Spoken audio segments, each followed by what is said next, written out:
তোমাদের ভাইদেরকে কি মেরে ফেলতে চাও? তখন এই সাহাবী তো অবাক, আমি আবার কখন মারতে চাইলাম ইয়া রাসূলুল্লাহ? আমি তো মারতে চাই নাই, আমি তো খালি বলেছি যে তার গায়ের রংটা অনেক সুন্দর। তখন তিনি বললেন, কেন তুমি সুবহানাল্লাহ বললে না, কেন তুমি মাশা আল্লাহ বললে না? যখন মাশা আল্লাহ বলবেন, সুবহানাল্লাহ বলবেন, নজরটা লাগবে না।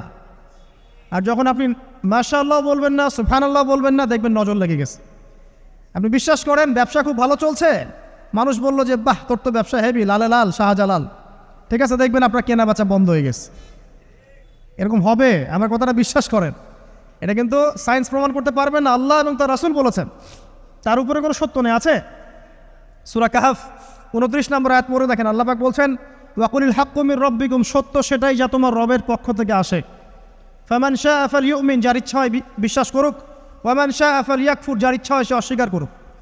এই কারণে আমরা বলি ফেসবুকে এত বেশি ছবি দেওয়া, এই আই ওয়াশ করা, এই যে শোডাউন করা,